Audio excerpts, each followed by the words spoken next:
नमस्कार साथियों। मेंसुरेशन में आज अपना आखिरी टॉपिक होगा बेलन और शंकु। अब तक हमने घन, घनाभ और गोला इन तीनों को पढ़ लिया है। अब अपना आखिरी टॉपिक होगा बेलन और शंकु। इसके बाद अपना फर्स्ट ग्रेड से रिलेटेड जो भी मेंसुरेशन है वो आपके सारे कंप्लीट हो जाएगी। तो अपन आज सारे बेलन और शंकु से संबंधित क्वेश्चन करेंगे। सबसे पहले अपन बेलन और शंकु से संबंधित जो भी सारे सूत्र है वो सीखेंगे। तो शुरू करते हैं आज की क्लास। सबसे पहले देखो बेलन।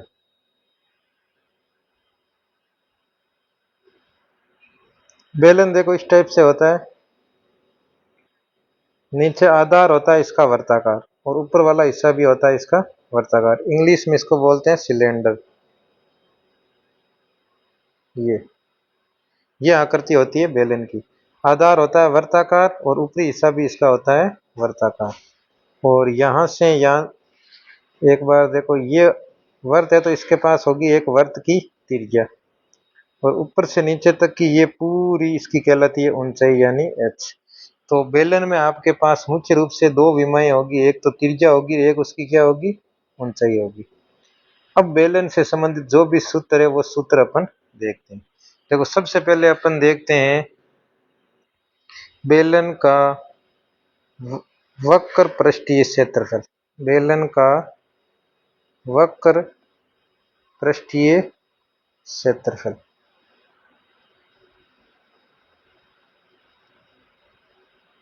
कोई ऐसी आकृति जो नीचे से लेकर ऊपर तक एक समान है और उसका आपको वक्र पृष्ठीय क्षेत्रफल निकालना है। वक्र पृष्ठीय क्षेत्रफल का मतलब है ये साइड का पूरा क्षेत्रफल, जिसमें आधार का क्षेत्रफल और ऊपरी हिस्से का क्षेत्रफल शामिल नहीं होता है, केवल साइड साइड का क्षेत्रफल, उसको कहा जाता है वक्र पृष्ठीय क्षेत्रफल। तो किसी भी आकृति का आपको वक्र पृष्ठीय क्षेत्रफल निकालना है तो इसका सीधा सूत्र होता है, इसका जो भी आधार है उसका आप परिमाप लीजिए। क्या होता है, इन देखो सूत्रों को रटना नहीं है, इनको तरीके से सीखना है। तो जो भी सूत्र होता है वो होता है आधार का परिमाप लीजिए आप, जो भी उनका आधार है उसका लेना है आपको परिमाप, और इसको आपको गुणा करवानी है वो कितनी ऊंचाई तक है, तो आपके उस आकृति का वक्र पृष्ठीय क्षेत्रफल आ जाएगा। अब इसका देखिए, बेलन के वक्र पृष्ठीय क्षेत्रफल को देखिए। बेलन का आधार क्या है, बेलन का आधार होता है वर्त, और वर्त का परिमाप यानी वर्त की परिधि। और वर्त की परिधि का सूत्र सबको पता है, यदि वर्त की त्रिज्या r है तो इसका वर्त के परिमाप का सूत्र होता है 2πr। तो यहां से आधार क्या है, वर्त है, वर्त का परिमाप हो गया 2πr। और ऊंचाई क्या होती है, ऊंचाई मान लो h है तो आगे आ गया गुणा h, यानी बेलन का वक्र पृष्ठीय क्षेत्रफल हो गया 2πr h। तो इस सूत्र को आपको रटना नहीं है, आप ऐसे भी इसको याद कर सकते हो। कोई भी आकृति हो उसका वक्र पृष्ठीय क्षेत्रफल निकालना है तो आपको आधार का परिमाप लेना है और उसको ऊंचाई से गुणा करवाना है। उसका आधार जो भी है उसका आपको परिमाप लेना है। अब अपन बात करते हैं बेलन का संपूर्ण पृष्ठीय क्षेत्रफल। बेलन का संपूर्ण पृष्ठीय क्षेत्रफल। संपूर्ण पृष्ठीय क्षेत्रफल या कुल पृष्ठीय क्षेत्रफल, इसके अंतर्गत आपके आता है बेलन का वक्र पृष्ठीय क्षेत्रफल ले लो और उसके साथ में जो भी उसका आधार है और जो भी उसका ऊपरी हिस्सा है उनके क्षेत्रफल भी और जोड़ दो। उनको जोड़ने पर आपका उस आकृति का संपूर्ण पृष्ठीय क्षेत्रफल आ जाएगा। तो पहले तो वक्र पृष्ठीय क्षेत्रफल क्या होता है, ये होता है 2πrh। इसके अंदर जोड़ना क्या है, इसके अंदर जोड़ना है आधार वाला क्षेत्रफल। आधार क्या है, वर्त है, तो वर्त का क्षेत्रफल क्या होता है, वर्त का क्षेत्रफल होता है πr²। तो नीचे आधार वर्त तो πr² हमने जोड़ लिया, प्लस ऊपर वाला भी वर्त होता है तो ऊपर वाले को भी जोड़ लिया, उसका क्षेत्रफल भी क्या होता है πr²। तो यहाँ से आपका बेलन का संपूर्ण पृष्ठीय क्षेत्रफल आ गया 2πrh plus πr² plus πr²। एक πr² और एक πr² हो गए आपके 2πr²। ये इसका सूत्र होता है। अब इसको और अपन आगे हल कर लेते हैं, जो भी इसमें कॉमन आ रहा है वो कॉमन ले लेते हैं। दोनों जगह से 2πr और इसमें भी 2πr कॉमन आ रहा है, 2πr कॉमन ले लिया। फिर यहाँ पर बचा h और यहाँ पर 2πr कॉमन ले लिया तो ये r² था तो एक r बच गया, 2πr h प्लस r, या फिर इसको मैं लिख सकता हूँ 2πr r प्लस h। ये होता है आपका बेलन का संपूर्ण पृष्ठीय क्षेत्रफल। ये होता है 2πrh होता है बेलन का वक्र पृष्ठीय क्षेत्रफल। तो ये दोनों चीजें आपको याद रखनी है। अब तीसरी चीज पर मैं आ जाता हूँ, बेलन के आयतन पर। बेलन का आयतन, ये तीन ही चीजें हैं बेलन से रिलेटेड। बेलन का आयतन, कोई भी आकृति हो जो नीचे से लेकर ऊपर तक एक समान हो तो उसका आयतन निकालने का तरीका है उसका आधार का क्षेत्रफल लो और उसको ऊंचाई से गुणा करवा दो। आधार का क्षेत्रफल, आधार का क्षेत्रफल गुणा उसकी जो भी ऊंचाई है, आधार का क्षेत्रफल गुणा ऊंचाई।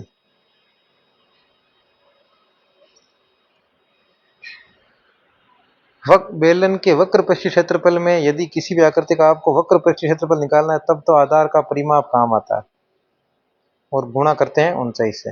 और किसी भी आकृति का, उस टाइप की आकृति का आपको आयतन निकालना है तब आधार का क्षेत्रफल आता है और उसको हम गुणा किससे करवाते हैं, ऊंचाई से। तो बेलन का आधार है क्या, बेलन का आधार है वर्त, और वर्त का क्षेत्रफल क्या होता है, pi r square, pi r square, और ऊंचाई क्या है इसकी, एच। तो आपके बेलन के आयतन का सूत्र आ गया पाई आर स्क्वायर एच। तो ये तीनों सूत्र आपके यहाँ से आ गए। बेलन का वक्र पृष्ठीय क्षेत्रफल 2 पाई आर एच, बेलन का संपूर्ण पृष्ठीय क्षेत्रफल 2 पाई आर आर प्लस एच, और बेलन का आयतन होता है पाई आर स्क्वायर एच। तो ये तीनों चीजें आपके यहाँ से पूरी होगी। ये तीन सूत्र ही आपको याद रखने हैं। इससे आगे अब अपन चलते हैं शंकु पर। शंकु, शंकु को इंग्लिश में बोलते हैं कोण, CONE। देखो शंकु की आकृति कैसी होती है, शंकु की आकृति इस टाइप से होती है। इसका जो आधार है वो होता है आपका वर्ताकार। आधार क्या होता है, वर्ताकार। उसके बाद में ये ऊपर एक शीर्ष होता है, यहाँ तक ऐसे चलता है। ये होता है आपका शंकु, जोकर की टोपी की तरह।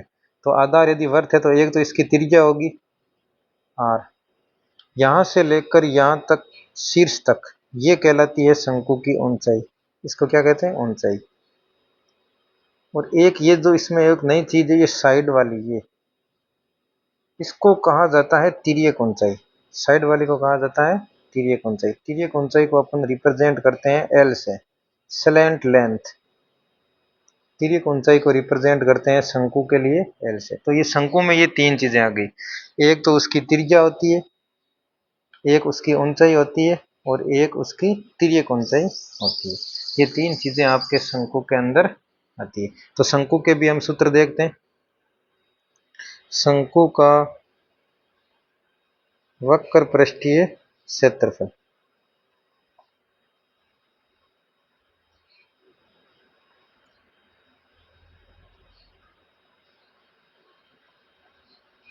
शंकु का वक्र पृष्ठीय क्षेत्रफल आप वैसे नहीं निकाल सकते हो कि इसके आधार का आपने परिमाप ले लिया और उसको ऊंचाई से गुणा करवा दिया, क्योंकि ये आकृति ऊपर तक पूरी सेम नहीं है। यदि ये बेलन था तो ये ऊपर तक सेम था, लेकिन शंकु में ये क्योंकि ऊपर से कट होती जा रही है तो आप सीधा ऐसे नहीं निकाल सकते। इसके लिए आपको करना पड़ेगा, इसका वक्र पृष्ठीय क्षेत्रफल होता है इसके जो भी आधार का परिमाप है उसमें 2 का आपको भाग देना है, आधार का परिमाप बट्टा 2, और फिर उसको आपको गुणा करवाना है ऊंचाई से। बाकी जब भी आकृति नीचे से ऊपर तक समान होती है तब वो फॉर्मूला काम आता है, आधार का परिमाप गुणा ऊंचाई। इसके लिए क्योंकि ये पूरी ऊपर तक समान नहीं है तो आधार का परिमाप बट्टा 2 गुणा ऊंचाई इसका वक्र पृष्ठीय क्षेत्रफल होगा। और आधार होता है इसका वर्त, तो वर्त का परिमाप या वर्त की परिधि होती है 2 पाई आर, इसके अंदर 2 का भाग दे दिया और गुणा ऊंचाई यानी h। तो 2 से 2, ऊंचाई नहीं इसमें आती है ये तिर्यक ऊंचाई। देखो ऊंचाई तो सीधी रह गई, इसके लिए आएगी ये तिर्यक ऊंचाई, तिर्यक ऊंचाई। तो तिर्यक ऊंचाई है इसकी L। तो यहाँ से इसका जो वक्र पृष्ठीय क्षेत्रफल हो गया वो हो गया पाई आर एल। ये आपको याद रखना है, वक्र पृष्ठीय क्षेत्रफल में इसमें तिर्यक ऊंचाई काम आती है, ऊंचाई काम नहीं आती।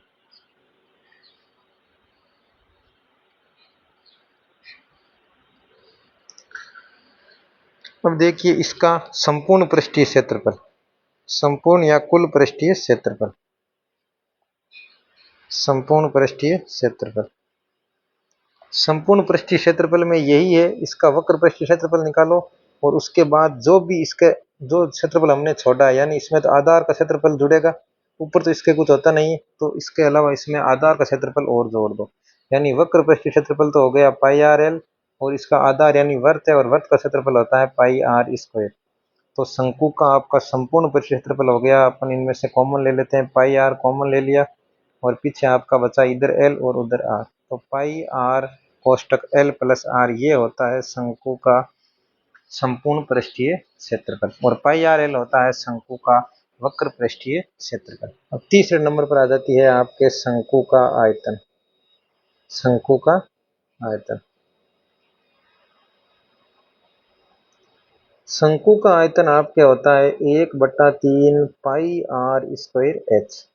देखो यदि त्रिज्या आर है और ऊंचाई एच है तो आपके बेलन का आयतन होता है पाई आर स्क्वायर एच, और त्रिज्या आर है और ऊंचाई एच है तो आपके शंकु का आयतन होगा 1/3 पाई आर स्क्वायर एच, यानी बेलन के आयतन का 1/3 गुणा, यानी बेलन के आयतन में 3 का भाग दोगे तब शंकु का आयतन आएगा, यदि उसकी त्रिज्या और ऊंचाई बेलन और शंकु की समान हो तब। शंकु के वक्र पृष्ठीय क्षेत्रफल और संपूर्ण पृष्ठीय क्षेत्रफल में आपके तिर्यक ऊंचाई यूज होती है और आयतन के अंदर आपके ऊंचाई यूज होती है, ये भी आपको याद रखना है। अब इन जो ये तीन चीजें हैं शंकु के लिए, इनमें भी एक संबंध है। कौन कौन सी तीन चीजें? एक तो इसकी त्रिज्या आर, एक उसकी ऊंचाई एच और एक इसकी तिर्यक ऊंचाई यानी एल, तिर्यक ऊंचाई एल। इनमें भी एक संबंध होता है, क्योंकि इनमें से आपको तीनों का मान नहीं देगा, कोई दो का मान दिया जाएगा, तीसरे का आप अपने आप निकाल सकते हो। वो कैसे? देखो इस शंकु को ध्यान से देखो, इस टाइप से है ये शंकु।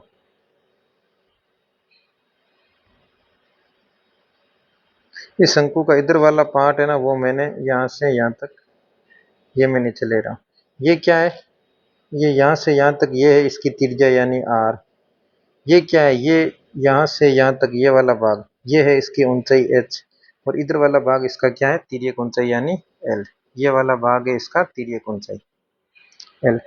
तो यहाँ से देखो ये कोण बन रहा है 90 डिग्री का, तो यहाँ पर पाइथागोरस परिमेय से आपका जो संबंध आता है वो आता है कर्ण का स्क्वायर यानी एल का स्क्वायर बराबर आपके होता है are square plus H square. तो इस संबंध से यदि आपको तीन मान दिए, तीन में से कोई भी दो मान दे दें तो आप तीसरे का मान निकाल सकते हो।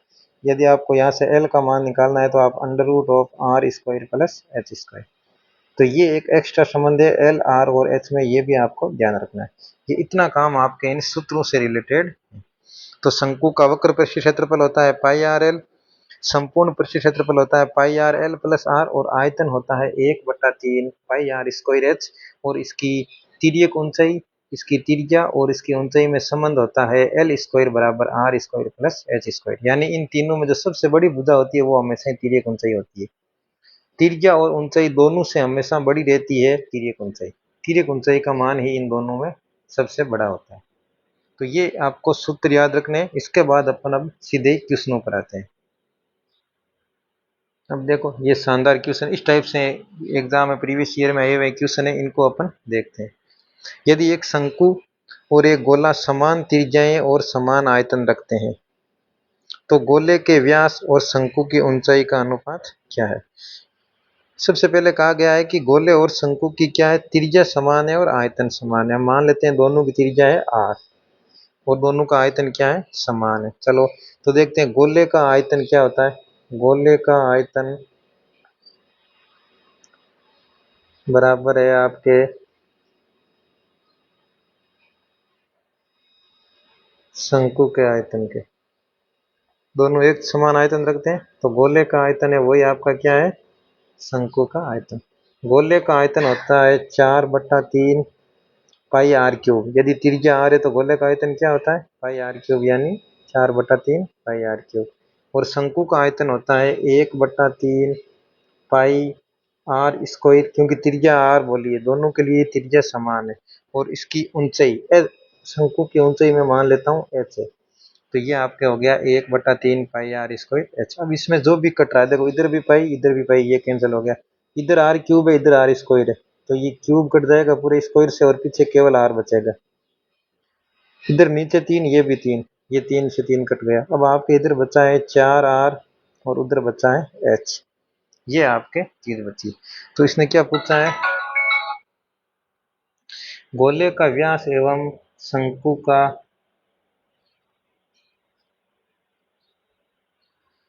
गोले का व्यास और शंकु की ऊंचाई का अनुपात पूछा है इनसे। तो यहाँ से मैं देख लेता हूँ 4r/h ले लिया, ये h इधर इधर भाग में आते ही उधर पीछे क्या बचा, 1 बचा। गोले का व्यास, यदि त्रिज्या r है तो व्यास क्या होता है, व्यास होता है 2r। तो यानी यहाँ पर मैं 4 को ऐसे लिखूंगा 2 गुणा 2r और बट्टा h बराबर 1।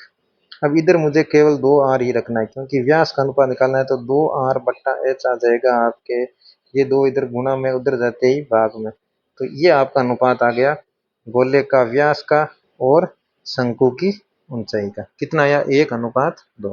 तो ये आपका सही उत्तर है, 1:2। तो इस टाइप से ये प्रश्न आपके आएंगे। इसमें अब आपको सूत्र याद है तो आपको केवल कैलकुलेशन है, उसके अलावा इसमें कुछ भी नहीं है। अब इसको देखो, एक शंक्वाकार तंबू के वक्र भाग को बनाने में 5 मीटर की चौड़ाई वाला कितनी लंबाई का कपड़ा लगेगा। इस तंबू के आधार की त्रिज्या 7 मीटर तथा ऊंचाई 24 मीटर है। इसको ध्यान से देखिए आप, वक्र भाग को बनाने के लिए, यानी ये पूछ रहा है शंकु का वक्र पृष्ठीय क्षेत्रफल कितना होगा, बस यही पूछ रहा है। यदि मैं शंकु का वक्र पृष्ठीय क्षेत्रफल निकाल लूं, वो होता है πr/l। यहां पर आपको क्या क्या दिया हुआ है, आधार की त्रिज्या आपको 7 मीटर दे दी, यानी r दे दी आपको 7 मीटर, और ऊंचाई h कितनी दे दी आपको, ऊंचाई दी है, तिर्यक ऊंचाई नहीं है, ये आपकी ऊंचाई है, ऊंचाई आपको दी हुई है 24 मीटर। 24 मीटर। सबसे पहले तो मुझे इसका वक्र पृष्ठीय क्षेत्रफल निकालने के लिए l की आवश्यकता पड़ेगी, तो वही सूत्र होता है एल स्क्वायर बराबर R square plus H square. यहाँ से मुझे सबसे पहले एल निकालूंगा मैं, एल बराबर होगा अंडर रूट का R square plus H square. R का मान कितना है, आर का मान है 7, तो 7 का स्क्वायर हो गया 49। एच का मान कितना, एच का मान है 24, 24 का स्क्वायर आपका हो गया 576। 49 और 576 को आप जोड़ोगे तो ये आ जाएगा 625, और अंडर रूट 625, यानी 625 किसका वर्गमूल, किसका वर्ग है, 625 से 25 का वर्ग, तो आपके एल का मान कितना आ जाएगा, 25 मीटर। एल का मान आपका आ गया 25 मीटर, यहाँ से मुझे एल का मान मिला। अब यहाँ से मैं शंकु का वक्र पृष्ठीय क्षेत्रफल निकाल दूंगा, और वो वक्र पृष्ठीय क्षेत्रफल किसी कपड़े की लंबाई और चौड़ाई पर डिपेंड करता है। तो आपको पता है कपड़े, उस कपड़े का क्षेत्रफल निकालना है तो आपको लंबाई गुना चौड़ाई करवा दोगे। तो एक बार मैं निकाल लेता हूँ πr/l। πr/l मतलब 22/7 गुणा r का मान कितना है 7 गुणा l का मान कितना है 25। ये क्षेत्रफल किसके बराबर है, किसी कपड़े के। यदि कपड़े का क्षेत्रफल मैं निकालूंगा तो उसका क्या होगा, लंबाई गुणा चौड़ाई, इतना लगेगा आपके, यानी लंबाई हो गई 5, और इसने पूछा है उस चौड़ाई कितनी लंबाई की होगी, 5 मीटर चौड़ाई वाला, 5 मीटर ये मान ली मैंने चौड़ाई है, और उसकी लंबाई कितनी होगी, लंबाई में मान लेता हूँ उसकी एल है। तो ये जो क्षेत्रफल है वो 5 गुणा एल के बराबर आ जाएगा। 7 से 7 कैंसिल, 22 गुणा 25 बराबर क्या आ गया, 5 गुणा एल। ये 5 इधर गुणा में है, इधर आते ही आ जाएगा भाग में, तो 22 गुणा 25 बट्टा 5 बराबर आपके क्या आ गई, एल। 5 का भाग 25 में 5 बार, 22 5 के आ गए, 22 गुणा 5 यानी 110 मीटर। तो उस कपड़े की जो लंबाई हो जाएगी वो कितनी हो जाएगी, 110 मीटर। इस टाइप से इस प्रश्न को करना है। सबसे पहले आपको शंकु का वक्र पृष्ठीय क्षेत्रफल निकालना था, वो क्षेत्रफल, उसके बाद कपड़े का क्षेत्रफल, ये दोनों बराबर करते थे। कपड़े का क्षेत्रफल क्योंकि लंबाई और चौड़ाई दो ही होती है कपड़े में, तो ये आयत के जैसे होता है, तो लंबाई गुणा चौड़ाई, और वक्र पृष्ठीय क्षेत्रफल यानी πr/l। इस टाइप से इस प्रश्न को करना था। अगला प्रश्न देखिए, 15 सेंटीमीटर ऊंचाई और 16 सेंटीमीटर व्यास के एक ठोस बेलन के आधार का प्रयोग करके, ये कटिंग वाले क्वेश्चन, ये आपके एग्जाम में आने की बहुत ज्यादा संभावना रहती है। इनको आप ध्यान से देखो, इनमें क्या क्या करना है। सबसे पहले इसमें क्या क्या दिया हुआ है, एक बेलन का, एक बेलन बनाया हुआ है सबसे पहले इसमें, ये बेलन,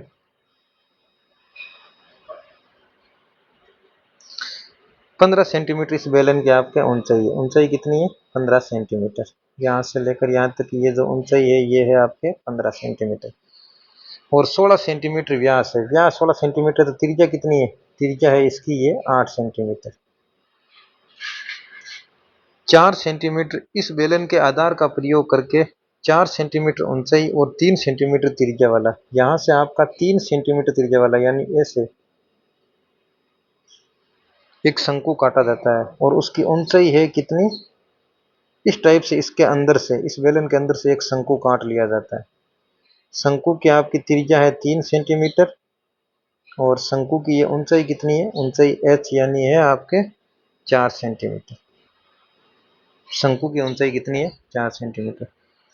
ये आपको काट कर बाहर कर लिया जाता है और अब आपको शेष बचा, जो भी ठोस बचता है उसका कुल पृष्ठीय क्षेत्रफल निकालना है। तो देखो कुल पृष्ठीय क्षेत्रफल निकालना, सबसे पहले देखो ये बेलन का पूरा वक्र पे क्षेत्रफल निकाल लेते हैं, आधार का इसमें और जोड़ लेते हैं। देखो इस शेष बचे ठोस का कुल पृष्ठ क्षेत्रफल में क्या क्या शामिल है ये देखना है आपको। सबसे पहले तो आपको इसमें देखना है बेलन का वक्र पृष्ठ क्षेत्रफल पूरा आ रहा है इसके अंदर,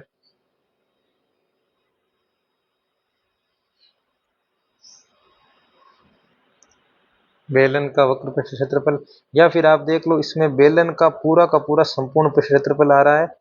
केवल और केवल यहां से जो कटिंग हुआ है ये घटाना है, यानी मैं क्या लिख सकता हूं, बेलन का संपूर्ण पृष्ठीय क्षेत्रफल, संपूर्ण पृष्ठीय क्षेत्रफल मैंने लिखा तो ये सारा का सारा आ गया, इधर वाला, ऊपर वाला और नीचे वाला। लेकिन नीचे से क्योंकि हमने यहां से एक छेद किया है तो इसका क्षेत्रफल मुझे घटाना पड़ेगा, माइनस मैंने इस छेद का क्षेत्रफल घटा दिया। ये छेद है एक वर्त का क्षेत्रफल, किस वर्त का क्षेत्रफल, जिसकी त्रिज्या कितनी है 3 सेंटीमीटर, माइनस मैं लिख सकता हूँ यहाँ से पाई गुणा 3 सेंटीमीटर यानी पाई आर स्क्वायर यानी 3 का स्क्वायर। ये फिर और इसमें एक्स्ट्रा क्या जुड़ गया, एक्स्ट्रा जुड़ गया ये अंदर से यहाँ तक का, क्योंकि ये कट हो गया तो ये वाला क्षेत्रफल, ये वाला क्षेत्रफल क्या है, ये वाला है आपके शंकु का वक्र पृष्ठीय क्षेत्रफल। शंकु के आधार को छोड़ के शंकु का वक्र पृष्ठीय क्षेत्रफल इसके अंदर एक्स्ट्रा जुड़ गया, शंकु का वक्र पृष्ठीय क्षेत्रफल। ये चीज इसमें आपको पता होनी चाहिए। पूरे बेलन का संपूर्ण पृष्ठीय क्षेत्रफल में से क्या कम हुआ, यहां से इसको काटा गया तो ये वाला आधार वाला कैंसिल हो गया। फिर एक्स्ट्रा क्या जुड़ा, एक्स्ट्रा जुड़ा ये अंदर वाला पूरा क्षेत्रफल ये, और वो है आपका शंकु का वक्र पृष्ठीय क्षेत्रफल।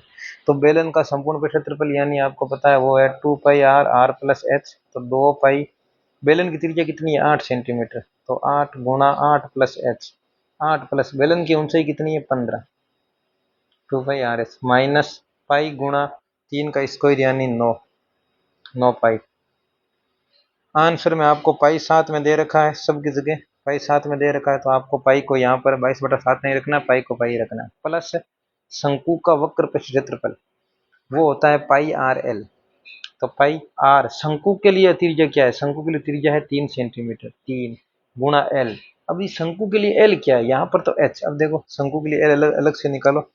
यदि शंकु की त्रिज्या है 3 सेंटीमीटर और शंकु की ऊंचाई है 4 सेंटीमीटर, तो शंकु के लिए एल का मान कितना होगा, तो एल स्क्वायर बराबर आपके क्या होता है are square plus H square. L बराबर आपके हो जाएगा अंडर रूट का आर स्क्वायर यानी 3 का स्क्वायर 9, 4 का स्क्वायर यानी 16, तो ये हो गया आपके अंडर रूट 25। तो आपका एल का मान कितना आ गया, एल का मान आपका आ गया 5 सेंटीमीटर। एल का मान आपको कितना आ गया 5 सेंटीमीटर। इस टाइप से आप एल का मान निकाल सकते हो। तो ये आ गया आपके एक्स्ट्रा 5। अब इनको पूरे को हल करो, 2 गुणा 8 हो गए 16, 8 गुणा 15 यानी 23, 16 गुणा 23 पाई माइनस का 9 पाई और प्लस का 15 पाई। 16 गुणा 23 कितना होता है, पहले 23 को आप 10 से गुणा करो वो आता है 230, फिर 23 को आप 6 से गुणा करोगे, 23 5 115, 23 6 यानी 138, यानी ये हो गया आपके 368 पाई माइनस का 9 पाई प्लस का 15 पाई। तो माइनस का 9 और प्लस का 15 कितना हो गया, प्लस का 6 पाई। तो 368 पाई और प्लस का 6 पाई, क्षेत्रफल आ गया आपके 374 पाई सेंटीमीटर स्क्वायर। तो ये आपका इसमें उत्तर है 374 पाई सेंटीमीटर स्क्वायर। इसमें आपके मेन यही था कि आपको संपूर्ण पृष्ठीय क्षेत्रफल में क्या क्या शामिल है, तो पूरा बेलन का संपूर्ण पेट क्षेत्रफल, उसमें से कम हुआ शंकु के आधार का क्षेत्रफल और एक्स्ट्रा ऐड हुआ ये अंदर वाला यानी शंकु का वक्र पृष्ठीय क्षेत्रफल। जो कम हुआ उसको अपन ने घटा लिया, जो ऐड हुआ उसको अपन ने वापस जोड़ लिया। तो इस प्रश्न की मेन चीज यही थी। अब देखते हैं अगला प्रश्न। R1 तथा R2 त्रिज्या वाले समान ऊंचाई के दो बेलनों के आयतन का अनुपात क्या है? दोनों की ऊंचाइयां समान है, तो अपन देखते हैं बेलन का आयतन क्या होता है। वो होता है पाई आर, पहले बेलन का मैं मान लेता हूँ R1 है तो R1 का स्क्वायर गुणा एच, दोनों की सेम है तो एच। अनुपात निकालना है, मान लो दूसरा बेलन का मैं नीचे रख लेता हूँ पाई R2, उसकी त्रिज्या R2 है और उसकी ऊंचाई भी एच ऊपर वाले के समान है, तो ये उनके आयतनों का अनुपात है। आयतन अनुपात यानी एच से एच कैंसिल, पाई से पाई कैंसिल, तो आपके आयतनों का अनुपात क्या आ गया, R1 का स्क्वायर बट्टा R2 का स्क्वायर। तो इस टाइप से इन दोनों बेलनों के जो आयतनों का अनुपात हो जाएगा वो हो जाएगा R1 का स्क्वायर और R2 का स्क्वायर। ये तो बहुत ही आसान प्रश्न था। अगले प्रश्न देखिए, इसमें सारे फॉर्मूले ही लगाने हैं आपको। व्यास 1 सेंटीमीटर और 4 सेंटीमीटर लंबी तांबे की एक छड़ को एक समान मोटाई वाले 9 मीटर लंबे एक तार के रूप में बदला जाता है, तब तार का व्यास क्या है? देखो ये तांबे की लंबी छड़ वो बेलन के समान ही है। इसमें देखो जो इसकी लंबाई है वो बेलन के लिए ऊंचाई का काम करेगी, 4 सेंटीमीटर इसकी ऊंचाई है और व्यास 1 सेंटीमीटर है, तो इसकी त्रिज्या कितनी है? त्रिज्या है इसकी 1/2 सेंटीमीटर। और इनको एक समान मोटाई वाले 9 मीटर लंबे तार में बदला जा रहा है, तो आपको तार का व्यास बताना है, यानी वापस उसको एक अलग बेलन में ही बदला जा रहा है। तो इस स्थिति में जो भी आपके दोनों बेलन है उनका आपका क्या समान होगा, आयतन समान रहेगा। हमेशा ही आपका आयतन समान रहेगा। पहले मैं इस बेलन के लिए देख लेता हूँ। आर का मान है आपके 1/2 सेंटीमीटर, क्योंकि व्यास आपका 1 सेंटीमीटर है तो आर कितनी हो जाएगी 1/2 सेंटीमीटर। और आपका जो एच है वो इसके लिए है 4 सेंटीमीटर। दूसरे जिसमें भी मैं बदल रहा हूँ आपके एक समान मोटाई वाले 9 मीटर लंबे तार में बदल रहा हूँ, उसके लिए उसको मैं मान लेता हूँ R2, उसकी त्रिज्या R2 तो आपको एक बार के लिए ज्ञात करनी है। और उसके लिए जो H है, या इसको मैं कह देता हूँ H2, वो है आपका 9 मीटर। तो सबसे पहले तो आपको इनको एक समान आकृति में, एक समान इकाई में बदलना है। यहाँ पर सेंटीमीटर है तो यहाँ पर मीटर है, तो इसको भी आप सेंटीमीटर में बदल लो। तो 1 मीटर में कितने सेंटीमीटर होते हैं? 100 सेंटीमीटर। तो ये आपके 9 मीटर में हो गए 900 सेंटीमीटर। तो उसकी आपकी ऊंचाई कितनी हो गई? 900 सेंटीमीटर। अब इन दोनों का आपको आयतन समान रखना है, यानी पाई R1 का स्क्वायर गुणा H1 बराबर पाई R2 का स्क्वायर गुणा H2। दोनों ही बेलन है, पाई से पाई कैंसिल। अब यहाँ से आपको केवल मान रखने हैं और जिस जो अज्ञात राशि का है उसका आपको मान निकाल लेना है। R1 कितना है? 1/2 का स्क्वायर यानी 1/4 गुणा H1 कितना है? H1 है 4 सेंटीमीटर बराबर R2 का स्क्वायर। R2 आपको ज्ञात करनी है और आपका H2 है 900 सेंटीमीटर। ये आ गया आपके 900, 4 से 4 कैंसिल यानी 1। ये 900 इधर गुणा में है, इधर आते ही किसमें आ जाएगा? भाग के अंदर, बराबर आपके क्या हो जाएगा? R2 का स्क्वायर। तो R2 जो भी हमें ज्ञात करना है उसका स्क्वायर है 1/900। तो केवल R2 हमें ज्ञात करनी है, तो वो हो जाएगा 1/900 का अंडर रूट। ए का वर्गमूल 1, 900 का वर्गमूल 30। तो ये तो आपके आ गई उस तार की त्रिज्या। R2 क्या आ गई? उस तार की त्रिज्या। ये उत्तर नहीं है, इसने ध्यान से देखो यहाँ पर इसने क्या पूछा, इसने उस तार का व्यास पूछा है, त्रिज्या नहीं पूछी है। तो जब त्रिज्या आ गई तो फिर यदि हमें व्यास निकालना है तो व्यास होता है आपका 2 गुणा त्रिज्या। व्यास बराबर 1/30 गुणा 2। तो यहाँ से 2 का भाग 30 में कितनी बार गया? 15 बार, यानी इसका व्यास आ जाएगा 1/15 सेंटीमीटर। तो उत्तर इसका होगा आपके 1/15 सेंटीमीटर। ये इस चीज की मेन चीज थी। इस क्वेश्चन की जो मेन गलती थी वो यहाँ हो सकती थी आपसे। आप R2 निकाल के सीधा ही उत्तर लगा देते। यहाँ पर आपको ध्यान रखना था इसमें व्यास निकालना है, तो इस टाइप की सिली मिस्टेक से भी आपको बचना है। अगला प्रश्न देखिए,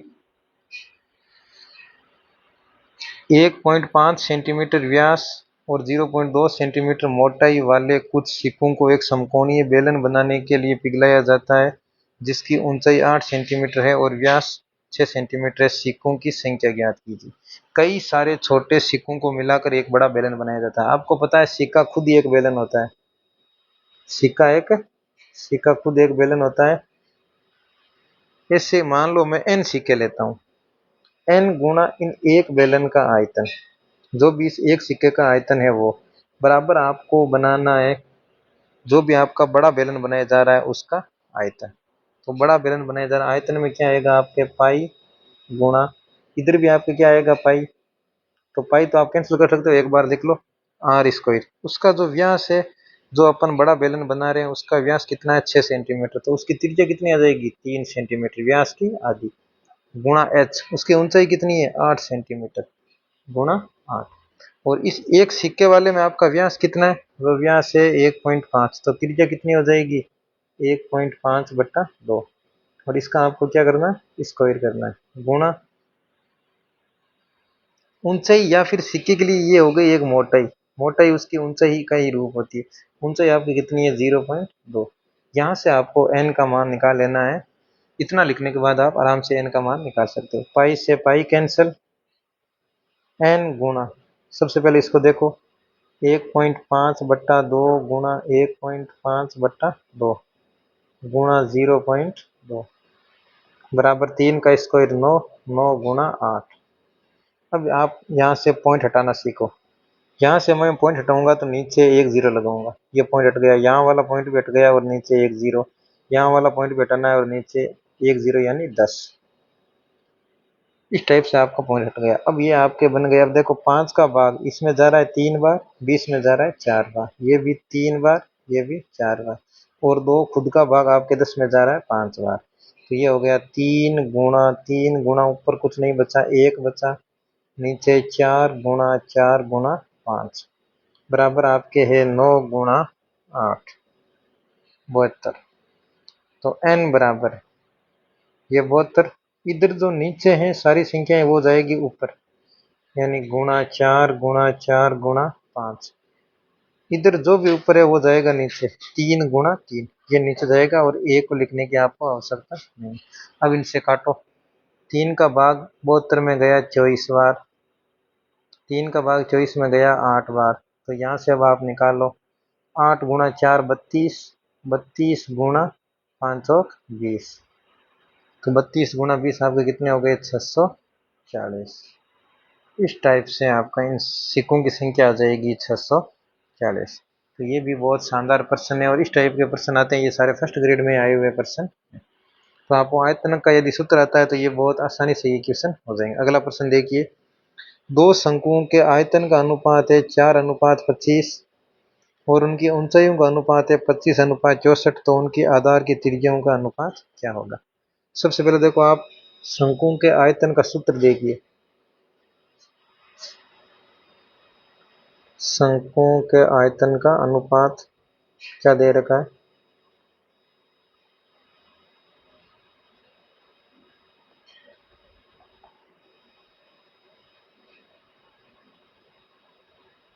चार अनुपात 25। मैं मान रहा हूं पहले शंकु की त्रिज्या r1 है और ऊंचाई h1 है, और दूसरे की, पहले की मैं मान रहा हूं ऊंचाई h1 है और दूसरे की ऊंचाई है h2।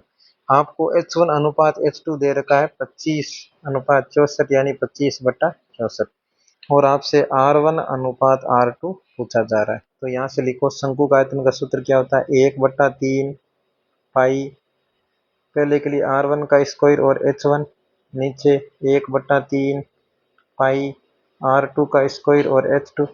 तो यहाँ से देखो 1/3 से 1/3 कैंसिल हो गया, पाई से पाई कैंसिल हो गया, और बराबर में आपके अनुपात दिया हुआ है 4/25। अब आपको h1/h2 का मान यहाँ से दे रखा है कितना है 25/64, तो ये आपके आ गया r1 का स्क्वायर बट्टा r2 का स्क्वायर, और साथ में ये गुणा था h1/h2, इसकी जगह मैं लिख सकता हूँ 25/64 बराबर कितना है 4/25। तो यहाँ से आगे आपका आ गया r1/r2, r1 अनुपात r2, दोनों पर स्क्वायर है तो मैं इसके ऊपर होल स्क्वायर लगा सकता हूँ। यहाँ जो गुणा में वो भाग में जाएगा, 4/25, ये 25 गुणा में उधर किस में जाएगा, भाग के अंदर। ये 64 इधर भाग में, उधर किस में जाएगा, गुणा के अंदर। तो ये आपका R1 अनुपात R2 आ गया। ये इसका स्क्वायर आया है, तो यहां से यदि मुझे R1 अनुपात R2 चाहिए तो फिर ये अंडर रूट के अंदर आएगा। 4 गुणा 64/25 गुणा 25। इनको गुणा नहीं करवाना, ये जो भी जोड़े बन रहे हैं उनको आप बाहर निकाल लो। देखो ये 25 के दो जोड़े बन गए, तो 25 इस वर्गमूल से सीधा सीधा बाहर आ जाएगा। ये आ गया आपके 25। और इधर ऊपर देखो ये है 4, अभी ऊपर वाले में अंडर रूट में है आपके 4।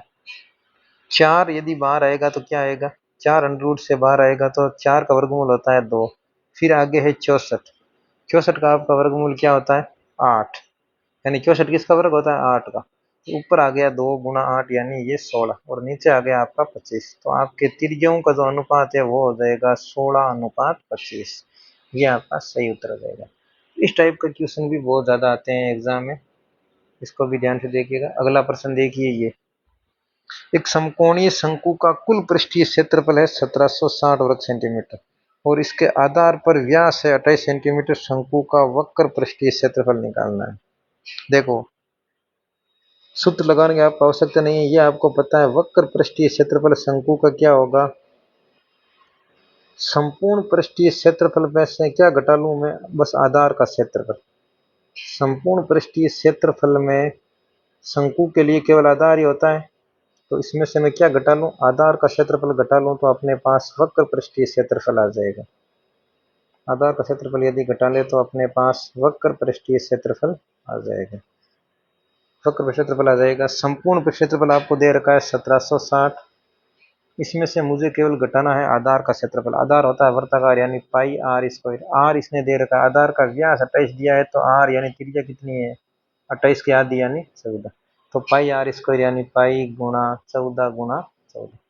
तो 1760 में से आपको घटाना है पाई का मान 22/7 गुणा 14 गुणा 14। इनको आपको काटना है, गुणा बाद में करवाना है, पहले इनको कटिंग करनी है। 7 का भाग 14 में 2 बार, तो 1760 माइनस का 22 गुणा 14 गुणा 2 कितने होते हैं 28। तो 28 को अब आपको 22 से गुणा करा के 1760 में से घटाना है। इसको गुणा कैसे करोगे, पहले 28 को आप 20 से गुणा करो, 28 गुणा 56 यानी 560, फिर उसमें 28 को 2 से गुणा करा के और जोड़ो, तो 56 इसमें और जोड़ो, 28 गुणा 2 56, ये आपके हो जाएगा 616। 1760 में से पहले आप 600 घटाओ तो आपके बचेगा 1160, फिर आपको इसमें से 16 और घटाना है तो फिर आपको बचेगा 1144। तो 1144 सेंटीमीटर स्क्वायर आपका शंकु का वक्र पृष्ठीय क्षेत्रफल आ गया। तो ये चीज भी आपको इस तरह से ध्यान रखनी है। अगला प्रश्न देखिए, ये भी एक बहुत शानदार प्रश्न है। यदि एक आयत के कागज को मोड़ते हो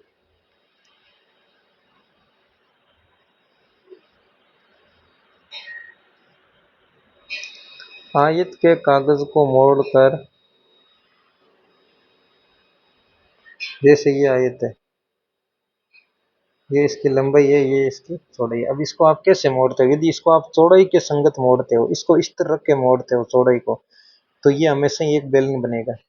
चाहे चौड़ाई के संगत मोड़ो चाहे एल के संगत मोड़ो, लंबाई के संगत, हमेशा ही ये क्या बनेगा, ये ऐसे इस टाइप से एक बेलन बनेगा, जिसमें इस टाइप से जिसकी ऊंचाई जिसके संगत आप मोड़ रहे हो वो भुजा उसकी ऊंचाई हो जाएगी, और जो दूसरी भुजा है वो आपके इसकी इस बेलन की त्रिज्या हो जाएगी। तो सबसे पहले आपको ध्यान रखना है, यदि आप आयत को मोड़ रहे हो तो उससे बनने वाली आकृति एक बेलन होगी, और बेलन के लिए आपको दो विमाएं चाहिए, एक तो त्रिज्या और एक ऊंचाई, त्रिज्या और ऊंचाई। तो या तो वो प्रश्न में खुद कहेगा कि उसकी ऊंचाई इतनी होगी, तो जो दूसरी भुजा है वो उसकी त्रिज्या हो जाएगी, या फिर वो आपको कहेगा किस भुजा के तहत उसको मोड़ा गया, किस भुजा को इस तरह रख के उस आयत को मोड़ा गया, जिसको इस तरह रख के मोड़ा गया है वो उसकी आपके ऊंचाई है। और जो अन्य भुजा है वो उसकी त्रिज्या है। तो यहाँ इस बेलन की ऊंचाई यदि 4 सेंटीमीटर है तो त्रिज्या कितनी होगी? त्रिज्या होगी इस आयत की दूसरी भुजा यानी 22 सेंटीमीटर। ये उस बेलन की क्या होगी? त्रिज्या होगी। इस चीज को आपको ध्यान में रखना है। तो अब इसने पूछा इस बेलन का वक्र पृष्ठ क्षेत्रफल निकालो। तो ये आपको पता ही है क्या होता है। बेलन का वक्र पृष्ठ क्षेत्रफल होता है 2πr(h). 2πr(h) तो मान रख दो बस। एक बार आप पाई को सेफ रख लो, उसके बाद अपन पाई का मान रख देंगे। आर का मान कितना है? 22 और एच का मान कितना है? 4। तो 2 गुणा 4 यानी 8, पाई गुणा 8 गुणा 22, 22 गुणा 44 यानी 176 पाई। और देखो 176 पाई आपका बेलन का वक्र पृष्ठ क्षेत्रफल आ जाएगा, जो कि इस ऑप्शन में है 176 पाई। तो इस चीज को आपको ध्यान रखना है। जब एक आयत को उसकी एक भुजा के तहत मोड़ा जाता है तो हमेशा एक बेलन बनता है, और जो आयत की लंबाई चौड़ाई होती है उन्हीं में से ही बेलन की त्रिज्या और ऊंचाई होती है। जिस भुजा के तहत मोड़ा जाता है वो उसकी ऊंचाई होती है, और दूसरी जो भुजा बचती है वो उसकी क्या होती है? त्रिज्या होती है। बस यही आपको ध्यान रखना है। और इसके बाद ये क्वेश्चन बहुत ही आसान है, तो इस टाइप का क्वेश्चन भी आपके आ सकता है। अब ये सबसे शानदार प्रश्न है, मोस्ट इंपॉर्टेंट प्रश्न है ये। इस प्रश्न को आपको ध्यान से देखना है। सबसे ज्यादा संभावना इस प्रश्न के आने की। यदि आप एक समकोण त्रिभुज को घुमाओगे या मोड़ के शीर्ष को पकड़कर घुमाओगे तो एक शंकु बनता है। इस चीज को आपको ध्यान में रखनी। समकोण त्रिभुज कैसे कैसे बनता है देखो। ये अपने पास एक समकोण त्रिभुज है, ये इसका आपके कर्ण है, और इसको मैं आधार मान लेता हूं और इसको मैं ऊंचाई। ये आधार है और ये ऊंचाई, और ये सामने वाला कर्ण है।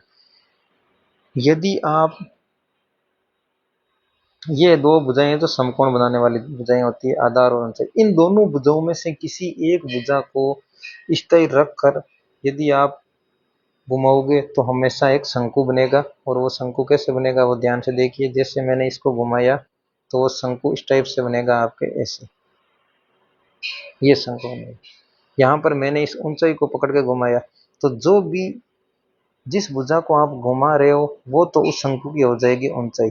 जिस भुजा को स्थायी रखकर सामने के शीर्ष को पकड़कर इसके चारों ओर घुमाया जाता है, जैसे 8 मीटर वाली भुजा को स्थायी रखकर इसके तहत इसके चारों ओर पकड़कर घुमा रहे हो, तो जो 8 मीटर है ये तो आपकी क्या हो जाएगी? ऊंचाई हो जाएगी। और जो दूसरी समकोण बनाने वाली भुजा है वो उस शंकु की हो जाएगी त्रिज्या। वो शंकु की क्या हो जाएगी? त्रिज्या। ये आपको ध्यान रखना है। तो यहाँ पर शंकु बनेगी। और अब इस शंकु का कुछ भी पूछे, चाहे आपको आयतन पूछे चाहे वक्र पे क्षेत्रफल पूछे, आप आराम से निकाल सकते हो। कैसे? देखो, जो भी शंकु पूछा जा रहा है उसकी ऊंचाई कितनी होगी? किस भुजा को स्थायी रखा जा रहा है? 8 सेंटीमीटर। या किस भुजा के परिधि घुमाया जा रहा है? 8 सेंटीमीटर के परिधि। तो ये 8 सेंटीमीटर आपकी ऊंचाई हो गई। और अन्य भुजा कौन सी है जो समकोण बना रही है? वो है 15 सेंटीमीटर। तो आर कितनी हो गई? 15 सेंटीमीटर। और अब यदि आपको एल चाहिए, क्योंकि शंकु के लिए आपको एल की भी आवश्यकता होती है, तो एल तो आपको पता है are square plus H square का under root, r square plus H square. यहाँ पर जो एल होता है वो इस समकोण त्रिभुज का कर्ण ही होता है। यदि अपन को कर्ण निकालना था वही सिस्टम यहाँ पर है। तो एल बराबर आपके हो जाएगा 8 का स्क्वायर यानी 64, 15 का स्क्वायर यानी 225, दोनों को जोड़ने पर आपका आएगा 289, यानी एल आपका आ गया 17 सेंटीमीटर। तिर्यक ऊंचाई कितनी आ गई? तिर्यक ऊंचाई आ गई आपके 17 सेंटीमीटर। ये तीनों भुजाएं अपन ने निकाल दी। तो आपको इसमें ध्यान रखने योग्य केवल एक ही बात है कि जिस भुजा के परिधि घुमाया जा रहा है वो तो ऊंचाई है, अन्य जो समकोण बना रही है वो भुजा आपके आर है। और जो एच और आर यदि आपको मिल जाए तो फिर आप तिर्यक ऊंचाई आराम से निकालोगे। अब शंकु के बारे में आपको कुछ भी पूछे तो वो आप आराम से बता सकते हैं। अब इसने पूछा है बनी शंक्वाकार आकृति का आयतन। तो आयतन होता है 1/3 पाई r² h। आयतन होता है 1/3 पाई r² h। 1/3 पाई का मान 22/7 गुणा ऊंचाई। आर यहाँ पर कितनी है? 15 गुणा 15, और ऊंचाई आपकी हो गई 8। इन सबको आपको काट के, जो भी चीज़ कट रही है उसको काट के आपका आयतन आ जाएगा। तो नीचे वाला 7 शेप रखो,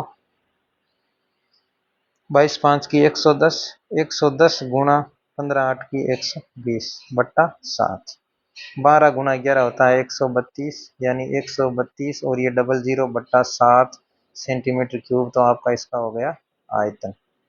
यदि आपको पूछे इसका वक्र क्षेत्रफल तो वो होता है पाई आर एल। पाई आर एल यानी पाई गुणा, पाई का मान चाहो तो आप पाई का मान रख लो 22/7 गुणा आर कितना है, आर है 15 गुणा एल कितना है, एल है आपका 17। इन सबको गुणा करा के आपका जो भी उत्तर आ जाएगा वो आपका वक्र पृष्ठीय क्षेत्रफल आ जाएगा। यहाँ आपको बताने का मोटिव ये है कि यदि आप एक समकोण त्रिभुज को उसकी समकोण बनाने वाली भुजाओं में से किसी एक को स्थिर रख के घुमाते हो तो एक शंकु बनता है, और उस शंकु के लिए जिस भुजा के प्रति आप उसको घुमा रहे हो वो तो उस शंकु की ऊंचाई होती है, और जो अन्य भुजा है वो आपकी उसकी क्या होती है, आधार। और समकोण त्रिभुज का जो कर्ण है वो उस शंकु के लिए होता है तिर्यक ऊंचाई। तो ये बात आपको ध्यान रखनी है, इतनी बात ध्यान रखनी है। यहाँ से आपके क्वेश्चन आने की बहुत ज्यादा संभावना है। फिर आपको शंकु के बारे में कुछ भी पूछे तो वो आप बहुत आसानी से कर सकते हो। अब अगला प्रश्न देखो, ये इसमें आपके कर्ण को स्थिर रखकर घुमाया गया है। जब तक आपको समकोण बनाने वाली दो भुजाओं के स्थिर रखकर घुमाया जाता है तब तो उस टाइप से एक शंकु बनता है, लेकिन यदि कर्ण को स्थिर रखकर घुमाया जाता है तब बनने बने शंकुओं की त्रिज्या ज्ञात करो एवं बड़े शंकु की ऊंचाई। इस स्थिति में आपके दो शंकु बनेंगे, ये द्विव शंकु की आकृति बनती है। ये सबसे मोस्ट इंपोर्टेंट क्वेश्चन है, पिछले वाले क्वेश्चन से भी ज्यादा इंपॉर्टेंट क्वेश्चन है और बहुत ही शानदार क्वेश्चन है ये। यदि आप कर्ण को, जैसे देखो ये समकोण त्रिभुज है, इसकी समकोण बनाने वाली भुजाएं हैं 5 मीटर में मान लेता हूँ, ये भुजा है 5 मीटर और ये भुजा है आपकी 12 मीटर। ठीक है, अब ये आपको पता होना चाहिए, ये 5 है ये 12 है, तो ये आपका जो कर्ण हो जाएगा ना वो 5 का स्क्वायर प्लस 12 स्क्वायर का रूट यानी 13 हो जाएगा। ये आपको निकालना अब आना चाहिए उस सूत्र से। ठीक है, यदि मैं इस कर्ण को पकड़ के इसको घुमा रहा हूं तो हमेशा ही आपके एक द्विव शंकु बनेगा, यानी दो शंकु बनेंगे। कैसे, इसको थोड़ा सा ध्यान से करिए। ऐसे, ये इस स्थिति में आपके ये दो शंकु बनेंगे ऐसे, एक तो ये शंकु, ये घूम के ऐसे आएगा जिसका ये आधार दोनों का ये ऐसे रहेगा, और एक ये नीचे वाला शंकु, ये एक ऊपर वाला शंकु और एक ये इसके नीचे वाला शंकु, ये द्विव शंकु बनेंगे। एक शंकु बड़ा होगा एक शंकु छोटा होगा। इन द्विव शंकु को आप ध्यान से देखना, इनमें क्या होगी, दोनों शंकुओं की त्रिज्या हमेशा समान ही होगी, क्योंकि आधार ये एक, ये देखो यही ऊपर वाले का आधार है और ये नीचे वाले का आधार है।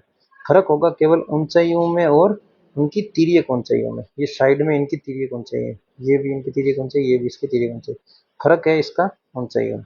तो सबसे पहले बात, इस प्रकार यदि आप कर्ण के सापेक्ष घुमाते हो समकोण त्रिभुज को तो द्विव शंकु बनते हैं, यानी दो शंकु बनते हैं, एक बड़ा शंकु और दूसरा छोटा शंकु।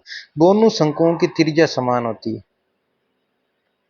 इस प्रकार बने द्विव शंकुओं में दोनों शंकुओं की जो भी त्रिज्या होती है वो एक समान होती है। और इस त्रिज्या को हम कैसे ज्ञात कर सकते हैं, दोनों शंकुओं की त्रिज्या समान होती है, त्रिज्या समान होती है।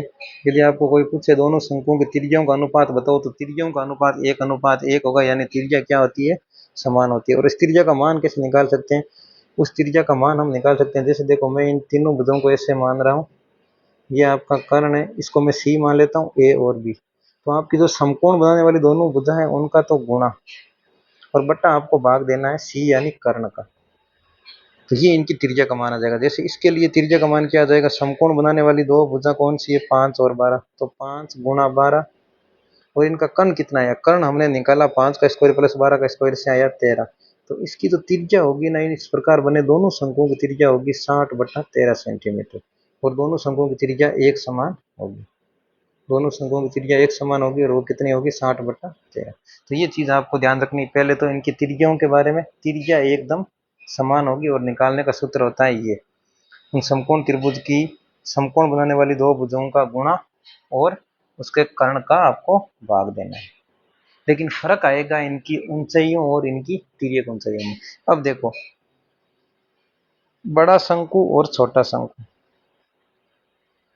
बड़े शंकु की ऊंचाइयों का अनुपात। अब देखो, बड़े शंकु और छोटे शंकु की जो ऊंचाइयों का अनुपात है ना, वो कैसे होगा?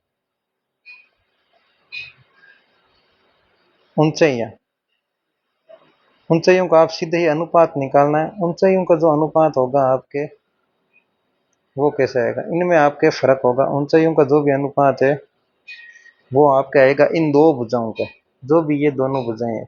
अब देखो, बड़ा शंकु ऊपर है तो बड़ी बड़ी भुजा कौन सी है? इनमें से 12 मीटर है, और छोटी कौन सी है? 5 मीटर है। तो ये जो भी भुजाएं हैं इनका आपको स्क्वायर करना है, 12/5 करके इनका क्या करना है? स्क्वायर। यानी इनका जो ऊंचाइयों का अनुपात होगा वो होगा 144/25। यानी ये जो भी आपको भुजाएं दी गई है उनका आपको क्या करना है? स्क्वायर करना है ऊंचाइयों का अनुपात निकालने के लिए। जो भी आपके दो शंकु बनते हैं उनके ऊंचाइयों का अनुपात निकालने का मतलब है, ये जो दोनों भुजाएं आपको ए वे, मैं ये मान लेता हूँ ए वे बी है, तो इनका आपको क्या करना है? स्क्वायर ही करना है। यानी ए बट्टा बी का आपको स्क्वायर करना है। बड़ा बड़ा शंकु नाम ऊपर है तो बड़ी भुजा ऊपर लेनी है, और छोटा शंकु नाम ऊपर आएगा तो छोटी भुजा ऊपर ले लेंगे। तो इन दो भुजाओं से अपने को ये मान पता चल जाएगा समकोण बनाने वाली भुजा से। ऊंचाइयों का अनुपात ए बटा बी का स्क्वायर होता है। और यदि मैं बोल दूं बड़े शंकु व छोटे शंकु के आयतनों का अनुपात, तो आपको पता है आयतन में क्या होगा? 1/3 पाई आर, दोनों की समान होती है, आर स्क्वायर गुणा h1। ये ऊंचाइयों का अनुपात है, 1/3 पाई आर स्क्वायर गुणा h2। तो जो आयतन का अनुपात वही होगा जो इनकी ऊंचाइयों का अनुपात होगा। यानी यही इनके आयतनों का अनुपात होगा, आयतनों का अनुपात,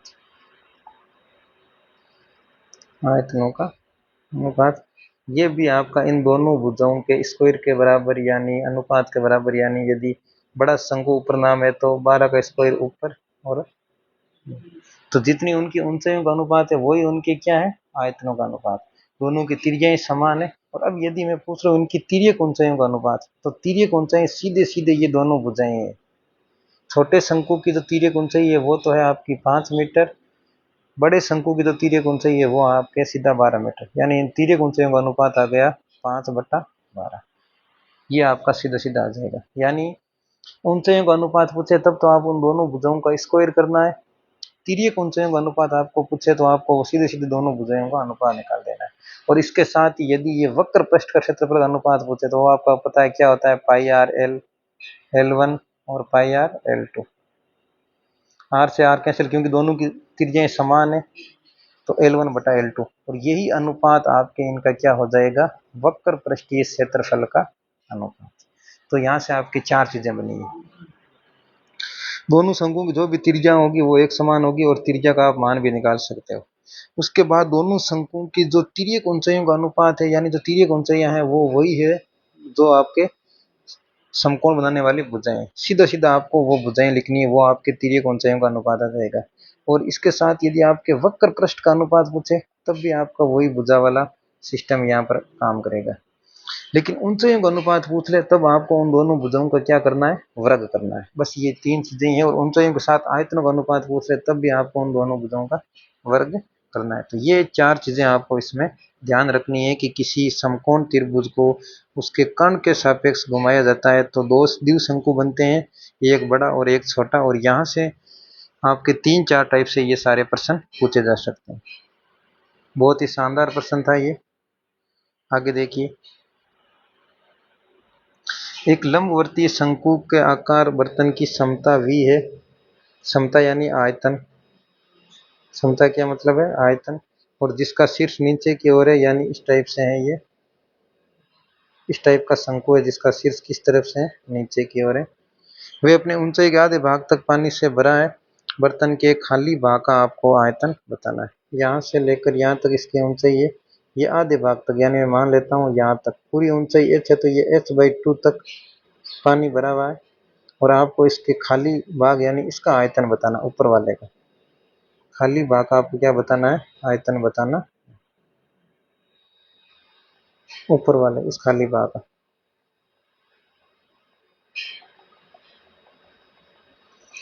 तो इसका आयतन निकालना सीधा आसान। पहले मैं इस पूरे शंकु का आयतन निकाल लेता हूँ। पहले पूरे शंकु का आयतन, पूरे शंकु का आयतन कैसे निकलेगा, वो है आपका v। पूरे शंकु का आयतन क्या है, v दे रखा है इसमें, v है। इसमें से मैं ये नीचे वाले ऊंचाई h/2 वाले शंकु का आयतन निकाल लूंगा, तो अपने पास जो बचेगा वो इस ऊपर वाले का आयतन बच जाएगा। तो -1/3 पाई, r वही है, r सेम है जो भी है आपकी। और या फिर देखो इसमें, क्योंकि अपन को r का मान का पता नहीं, तो आपको ध्यान क्या रखना है इस क्वेश्चन के लिए, क्योंकि r के मान का आपको पता नहीं, तो हमेशा आपको ध्यान रखना है इस टाइप से जो भी शंकु बनते हैं उनमें जो ऊंचाइयों का अनुपात है, यदि ऊंचाइयों को छेड़खानी की जा रही है तो जो ऊंचाइयों का अनुपात है वो शंकु के आयतनों के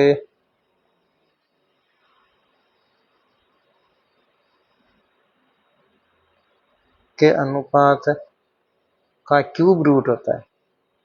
आयतनों का अनुपात का क्या होता है, क्यूब रूट होता है। इस स्थिति में आपके क्यूब रूट होता है। यानी मैं देखो, जब इसकी ऊंचाई पूरी h थी, पहले मैं मान लेता हूँ h, पूरी ऊंचाई h थी, बड़े वाले शंकु की ऊंचाई क्या थी, पूरी h। और फिर यदि ये यहाँ तक वाले की ऊंचाई की बात करें तो ये क्या है, नीचे आ गया आपका h/2। बड़े वाले पूरे का आयतन कितना था, वो पूरा था v, और नीचे वाले का आयतन हमें, ये नीचे वाला यदि अपने पास आयतन निकल जाएगा तो फिर अपन बड़े वाले में से ये निकाल देंगे। तो इस नीचे वाले का आयतन मैं मान लेता हूँ x, और इसका क्या होगा, क्यूब रूट होगा ये h। ये आपको ध्यान रखना, सबसे पहले ऊंचाइयों का अनुपात उनके शंकु के आयतनों के क्यूब रूट के बराबर होगा 1/3। तो यहाँ से पहले देखो, ये जो बट्टा वाला 2 है वो ऊपर चला जाएगा, यानी ये आ जाएगा 2h/h, यानी यहाँ पर ये आ गया 2/1। और क्यूब रूट, यहाँ से मैं क्यूब रूट हटाता हूँ, v/x लिखता हूँ, तो यहाँ पर ये क्यूब रूट इधर आते ही ये घात 3 बन जाएगा। यानी आपके v/जो x है वो क्या हो गया, 2/1 का क्यूब, यानी 8/1, 8/1। अब यहाँ से क्या है देखो, x क्या आएगा, v, ये 8 इधर भाग में जाता है इधर आ गया, और x इधर गुना चार मिलना है, यानी जो x है वो कितना आया, v/8। यानी यहाँ तक का जो आपके अनुपात आया वो कितना आया, v/8। ये आपका आयतन आया। और पूरे का आयतन कितना है, पूरे का आयतन है v। तो बताओ इस खाली भाग का आयतन कितना होगा, खाली भाग का आयतन होगा v में से मैं v/8 घटा लूँ, v/8 घटाया तो 8 आपने एलसीएम लिया, 8v माइनस का v, यानी 7v/8, कितना होगा, 7v/8। ये आपका उत्तर आ जाएगा। तो इसमें आपको मेनली ये चीज ध्यान रखनी है, ऊंचाई के साथ छेड़खानी की जा रही है तो ऊंचाइयों का जो अनुपात है वो शंकु के, पूरे शंकु के आयतनों के अनुपात का 1/3 क्यूब रूट होता है। इस चीज को आपको मेनली ध्यान रखनी है। अगला प्रश्न देखिए, देखो ये भी इसी से रिलेटेड प्रश्न है। एक लंबवर्तीय या समवर्तीय शंकु की ऊंचाई है 30 सेंटीमीटर। इस शंकु के आधार के समांतर एक समतल द्वारा उच्चतम सिरे से एक छोटा शंकु काटा जाता है। यदि छोटे शंकु का आयतन दिए गए शंकु के आयतन का 1/27 है तो आधार से कितने ऊंचे पर शंकु को काटा गया है। देखो इसने ऐसे कहा है,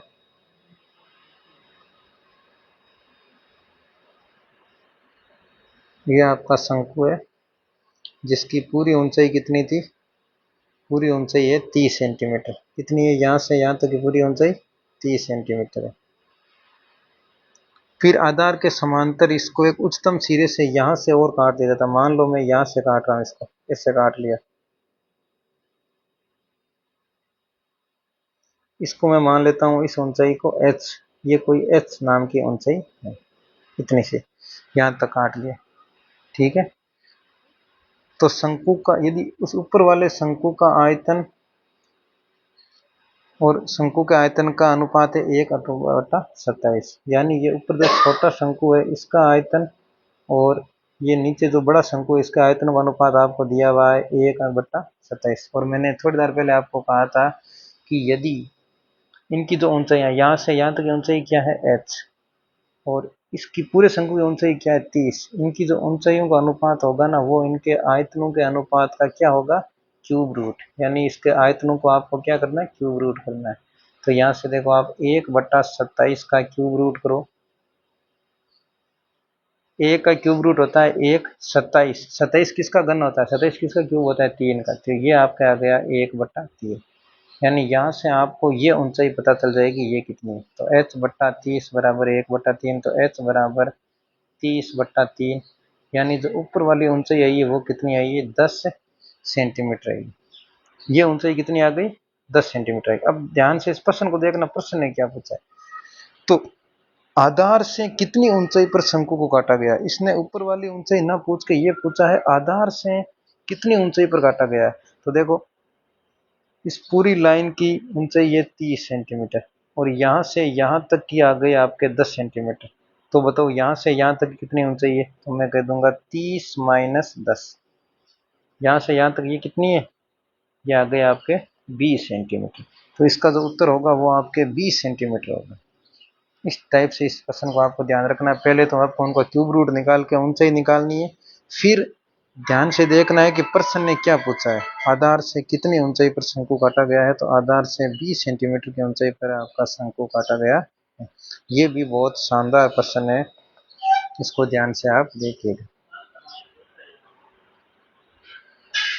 अगला प्रश्न देखिए, एक लंबवर्तीय बेलन की ऊंचाई 24 सेंटीमीटर है तथा अर्धगोले की त्रिज्या 4 सेंटीमीटर है। यदि लंबवर्तीय बेलन और अर्धगोले का आयतन समान हो तो लंबवर्तीय बेलन की त्रिज्या होगी। आयतन समान दे रखा, केवल आपको फॉर्मूला लगाना। लंबवर्तीय बेलन का आयतन क्या होता है pi r square h, pi r, r कितनी है, त्रिज्या इसने पूछी है तो आर की जगह आर लिख दो, आर स्क्वायर गुणा एच, ऊंचाई कितनी है 24 सेंटीमीटर, बराबर ये एक अर्धगोले की त्रिज्या के अर्धगोले के आयतन के समान है। अर्धगोले का आयतन होता है 2/3 पाई आर क्यूब। अर्धगोले की त्रिज्या कितनी दे रखी है, ये दे रखी है आपकी 4 सेंटीमीटर, यानी 4 गुणा 4 पाई से पाई कैंसिल, तो आर स्क्वायर बराबर 2/3 गुणा 4 गुणा 4 गुणा 4/24। अब इसको काट लो, अपने आप आपका उत्तर आ जाएगा। 4 से 24 कटा 6 बार, ये 2 से 6 कटा 3 बार। अब ऊपर देखो 4 गुणा 4 और नीचे 3 गुणा 3। यहाँ से यदि आपका आर निकालना है तो आपको इसका अंडर रूट निकालना है। 4 गुणा 4 का अंडर रूट हो जाएगा 4, यानी 16 का कितना होता है वर्गमूल, आपके आर का मान आ जाएगा 4, नीचे 3 गुणा 3 का 3, यानी 4/3 सेंटीमीटर। तो ये भी एक आसान प्रश्न था। अगला प्रश्न देखिए, ये शानदार प्रश्न है। किसी शंकु के आधार का अर्धव्यास, अर्धव्यास यानी होती है त्रिज्या, अर्धव्यास होती है त्रिज्या, दुगुना कर दिया जाए तथा उसकी ऊंचाई में कोई परिवर्तन नहीं किया जाए तो नए शंकु का आयतन प्रारंभिक शंकु के आयतन से अनुपात क्या होगा। ऊंचाई में आप कोई परिवर्तन नहीं कर रहे हो तो जो त्रिज्या का अनुपात देखो, जैसे नया शंकु है वो है 1/3 पाई आर स्क्वायर एच, ये मैं मान लेता हूँ पहला कोई शंकु था। और नए शंकु में आप क्या कर रहे हो, नए शंकु में आप कर रहे हो इसकी अर्धव्यास को दुगुना कर रहे हो, आर को क्या कर रहे हो 2r, तो 2r का स्क्वायर, और एच में कोई परिवर्तन नहीं कर रहे हो। और अब आप अनुपातों का अनुपात पूछ रहे हो, प्रारंभिक शंकु का आयतन से अनुपात होगा 1/3 पाई आर स्क्वायर एच, 1/3 से 1/3 कैंसिल, 1/3 से ये एच से एच कैंसिल, 2r का स्क्वायर का मतलब होता है 4r स्क्वायर, और ये हो गया आपके नीचे आर स्क्वायर, यानी अनुपात कितना हो गया 4:1। तो अब आपको ध्यान रखना है, यदि त्रिज्याओं का अनुपात आपको दे रखा है R1:R2, तो आप ऊंचाई समान रख रहे हैं तो आपका आयतन का अनुपात हो जाएगा, आपको उसका वर्ग कर देना है। जैसे इसने त्रिज्या को दुगुनी की है तो अनुपात कितना हो गया 2:1, ऊंचाई समान रखी जा रही है तो इसका क्या कर देना है आपको वर्ग, यानी जो आयतन का अनुपात है वो आपका हो जाएगा 4:1। ये आपको ध्यान रखना है इस प्रश्न में। अगला प्रश्न देखिए, ये भी एक शानदार प्रश्न है। लंबवर्तीय शंकु की त्रिज्या एवं ऊंचाई में 10% वृद्धि की जाए तो आयतन में कितनी वृद्धि होगी। सबसे पहले देखो शंकु के आयतन में क्या क्या होता है, 1/3 पाई आर स्क्वायर एच, 1/3 पाई ये सब अक्षर है, आपको फोकस करना है आर स्क्वायर एच पर। इससे मतलब आर आ रहा है 2 बार और 1 बार क्या आ रहा है एच। तो इसमें आपको अब क्या करना है, त्रिज्या में कितनी वृद्धि की है, 10% की। सबसे पहले तो आप 10% का भिन्न रूप देखो, 10% यानी 10/100, 10/100 यानी 0 से 0 कैंसिल, 1/10। 10% का भिन्न रूप क्या होता है, 1/10। तो 1/10 का मतलब है आपकी त्रिज्या इन्होंने कर दी 10 से 11, वृद्धि की 10% की, यानी त्रिज्या क्या हो गई, पहले 10 थी और उसमें 1 की वृद्धि हो गई तो कितनी हो गई, 11। और यही वृद्धि इन्होंने ऊंचाई में की है। तो त्रिज्या कितनी बार लिखी हुई है, 2 बार। तो ऐसे 10/11 2 बार करो। अब ऊंचाई, ऊंचाई में कितनी वृद्धि की है, 1 बार लिखनी है और वही 10% की है तो वही 10/11। अब ऐसे करके आपको इधर वालों को गुणा करवाना है और इधर वालों को गुणा करवाना है। 10 × 10 × 10 हो गया आपके 1000। आयतन के लिए क्योंकि इसमें 3 बार है तो ये आपको 3 बार करना है। 11 का स्क्वायर 121 और 121 गुणा 11 1331, गुणा कराने पर आपको पता चल जाएगा। तो आयतन आपके 1000 से हो गया 1331। कितना बढ़ा, इसने पूछा कितनी परसेंट वृद्धि होगी, तो कितना बढ़ा, ये बढ़ा 331। किस पर बढ़ा, पहले था 1000, तो किस पर बढ़ा, 1000 पर। और क्योंकि आपको प्रतिशत निकालना है तो आप गुणा किससे करोगे, 100 से। तो 200 से 200 कैंसिल, 10 1 सौ, तो 33.1% की आपके क्या हो गई, इसमें वृद्धि हो गई। बहुत ही शानदार क्वेश्चन है। इसमें सबसे पहले तो आपको उसका भिन्न रूप निकालना है प्रतिशत का, और प्रतिशत का भिन्न रूप निकालने का मतलब यही है, आप उस संख्या में 100 का भाग दे दो, फिर जितनी वृद्धि और कमी जो कह रहा है उस हिसाब से आप कर लो। अगला प्रश्न देखिए, किसी बेलन की त्रिज्या ऊंचाई दोनों में 20% की वृद्धि की जाती है। बेलन का आयतन क्या होता है, और उसने पूछा है आयतन में कितने प्रतिशत वृद्धि होगी। तो बेलन का आयतन वही पाई आर स्क्वायर एच, इसी में ही आपके आर 2 बार आ रहा है और 1 बार क्या आ रहा है, एच आ रहा है। तो पहले देखो कितनी वृद्धि हो रही है, 20% की वृद्धि हो रही है। तो 20% का भिन्न रूप देखो सबसे पहले तो, यानी 20/100, 20/100, 1 0 से 1 0 कैंसिल, 2 से 10 कैंसिल, 5 यानी 1/5। 20% की वृद्धि हो रही है त्रिज्या के अंदर, यानी त्रिज्या आपकी हो रही है 5 से, 5 के अंदर 1 की वृद्धि कितनी हो गई, 5 से 6। 2 बार त्रिज्या लिखनी है तो 5 से 6 2 बार लिखो। ऊंचाई, ऊंचाई में भी इसने कहा 20% की वृद्धि हो रही है, तो ऊंचाई भी कितनी बढ़ रही है, 5 का 6। तो फिर इसके आयतन में वृद्धि निकालनी है तो इधर वालों तीनों को गुणा करो, इधर वाले तीनों को गुणा करो। 5 का स्क्वायर 5 × 5 25, 25 × 5 125, अनुपात 6 × 6 36, 36 × 6 216, यानी आपके जो भी वर्ग आयतन पहले 125 था अब वो कितना हो गया, 216। कितने की वृद्धि हुई, 75 और 16 81 91, 91 की वृद्धि हुई किस पर, 125 पर। और आपको गुणा किससे करवाना है, 100 से। 25 से 125 कटता है 5 बार, 25 का भाग 100 में जाता है 4 बार। अब देख लो आप, 91 × 4/5%, 91 × 4 का मतलब है 364, और 364/5। अब किसी भी संख्या में यदि आपको 5 का भाग देना है तो इसका एक सीधा तरीका है, देखो 5 का भाग देना है तो आप इस संख्या को 2 से गुणा करवाओ और उसमें एक संख्या छोड़ के पॉइंट लगा दो। क्यों, जैसे देखो मैं 5 लिख रहा हूँ तो मैंने इसको ऊपर नीचे 2 से गुणा कराया, तो ये ऊपर तो 2 से गुणा हो गया 728, और नीचे ये कितना हो गया, 10 हो गया। फिर 10 का भाग देने का मतलब एक संख्या छोड़ के पॉइंट लगा दो।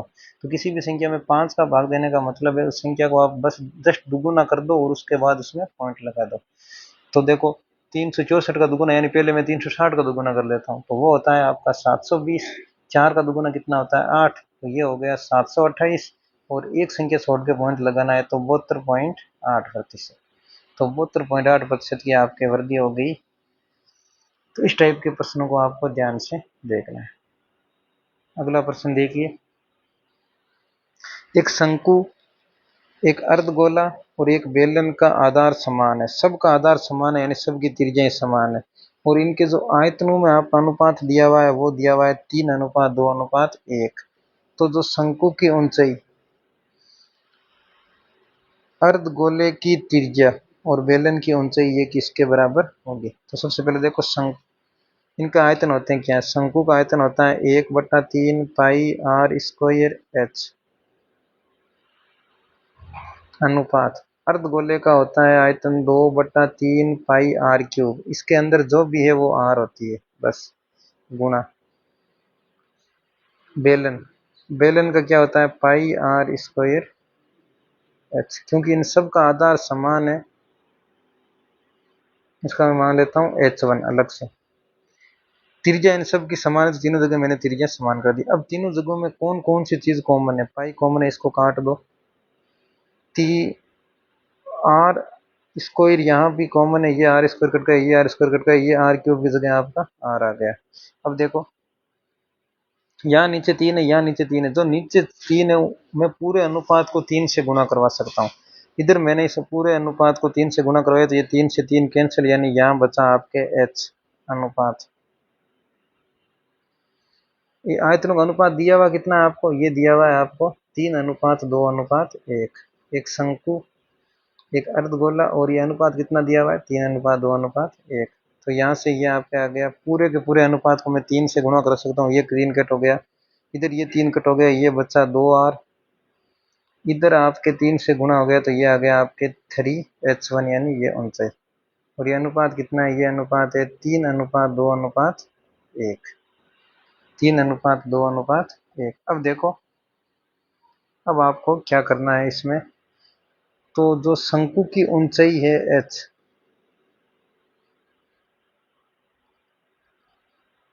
उसका आपका मान आएगा 3, ठीक है। और जो अर्धगोले की त्रिज्या 2R है उसका आपके मान आएगा 2।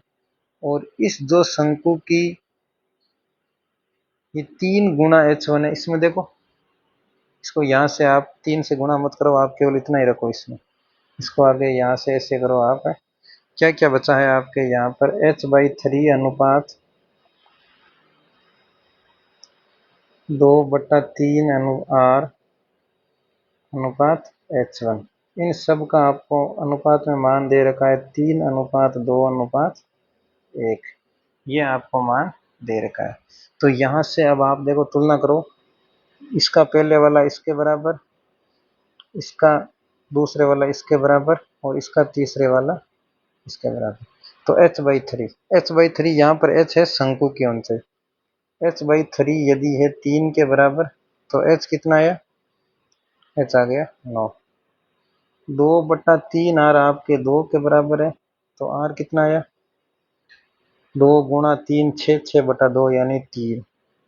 और H1 खुद किसके बराबर है, 1 के बराबर। तो इन तीनों का आपका अनुपात आ गया 9:3:1।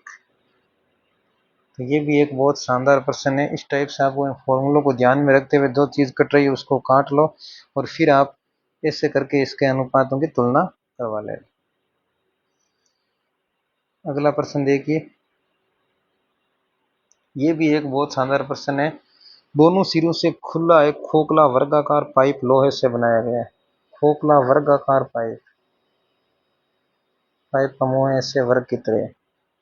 आंतरिक वर्ग की भुजा, ये जो ये वर्ग है इसकी भुजा कितनी दे रखी है, 5 सेंटीमीटर। और पाइप की लंबाई, और ये कितनी लंबाई तक है, तो देखो ये घनाभाकार टाइप का पाइप है आपकी।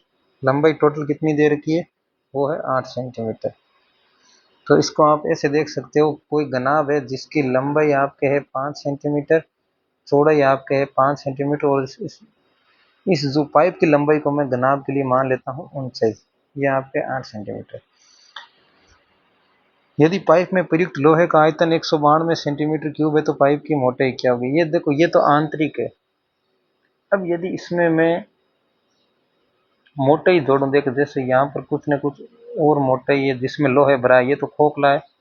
इधर भी कुछ मोटाई है जिसमें लोहा भरा है, और इधर नीचे भी कुछ मोटाई है जिसमें लोहा भरा है, और इसमें जो प्रयुक्त लोहे है उसका आपको आयतन दे रखा है। तो इसका मतलब देखो, जब ये पूरे पाइप का यदि मैं आयतन निकालता हूँ तो आपकी यहाँ से यहाँ तक की भुजा है 5, आगे मैं मोटाई मान लेता हूँ एक बार के लिए x, तो इधर x हो गई और इधर भी हो गई x। तो इस स्थिति में आपकी लंबाई कितनी हो गई, इस स्थिति में लंबाई हो गई 5 + 2x। और यही मैटर आपके चौड़ाई में, चौड़ाई भी कितनी हो जाएगी, 5 + 2x। और ऊंचाई यानी ये पाइप वाली लंबाई वो तो कितनी रहेगी, वो तो 8। 8 रहेगी। ये है इस पूरे के पूरे घनाभ का आयतन। इस घनाभ के आयतन में से मैं अंदर वाले इसका आयतन निकालूंगा, तो ये जो जो जो इसमें लोहा लगा है उसका आयतन आएगा, और उसका आयतन आपको दे रखा है, और आपको निकालनी है इस पाइप की मोटाई यानी एक्स की लंबाई आपको निकालनी है, एक्स का मान आपको निकालना है। तो सबसे पहले मैं इस घनाभ का आयतन निकालता हूँ। ये होगा आपका 5 + 2x L गुणा बी गुणा एच। 5 + 2x, ये बहुत ही शानदार प्रश्न है जो भी आपके 2024 के एग्जाम में आया हुआ है। 8, इसमें से मैं निकालता हूँ 5 × 8 निकालता हूँ, तो आयतन कितना बचता है आपका? आयतन बचता है 192 सेंटीमीटर क्यूब। ये आपका आयतन बचता है। अब इनको अपन अच्छी तरीके से सोल्व करेंगे। गुणा एक बार किसी को नहीं करवाना है, सोल्व करने का तरीका जो इनमें कॉमन आ रहा है उसको कॉमन लो। मैं 8 को इधर कॉमन ले लेता हूँ, और अंदर जो भी बचा है उसको लिख लेते हैं। 5 + 2x गुणा 5 + 2x और -5 गुणा 5 यानी 25 बराबर आपके कितना आ गया? 192। ये 8 इधर गुणा में इधर जाते ही किस में चला जाएगा? भाग में। 8 का भाग यदि आप 192 में गया तो 8 दूने 16, 8 चौके 32, यानी आपका उत्तर कितना आया? 24 आया। अब देखो, ये है 5 + 2x का होल स्क्वायर माइनस ये है आपका 5 का होल स्क्वायर, इसका मान आया है आपके 24। तो आप ए स्क्वायर माइनस बी स्क्वायर वाले फॉर्मूले से इसको निकाल के देखो। या तो आप जो भी पाइप की मोटाई x है वो इसमें वैल्यू रख के देख सकते हो, कौन सी वैल्यू इसमें सेटिस्फाई करे वो उत्तर हो जाएगा, जैसे देखो। और या फिर अपन इसको सही तरीके से सोल्व करते हैं। ए स्क्वायर माइनस बी स्क्वायर का जो फॉर्मूला होता है वो होता है ए प्लस बी गुणा ए माइनस बी। ए प्लस बी यानी 5 + 2x + 5 यानी 10 + 2x, और एक तरफ आपका आता है ए माइनस बी यानी के 5 + 2x माइनस का 5, तो 5 से 5 कैंसिल यानी आपका आ जाएगा 2x बराबर आपको कितना आ जाएगा? 24। ये गुणा है, दो इधर सब में गुणा में उधर जाते ही भाग में चला जाएगा तो आ जाएगा 12, यानी x गुणा 10 + 2x आपके कितना आ गया? 12। अब आपको केवल वैल्यू पुट करवानी आनी चाहिए।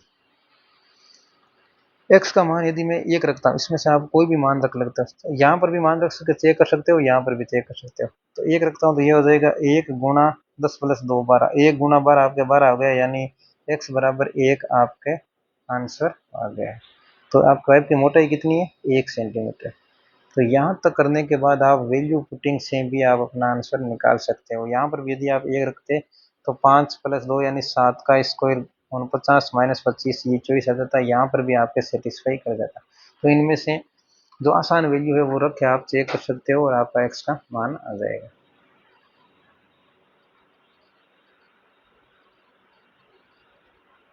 तो इस टाइप से ये आपके सारे क्वेश्चन कंप्लीट हो गए। आपका फर्स्ट ग्रेड से रिलेटेड पूरा का पूरा टॉपिक अब कंप्लीट है।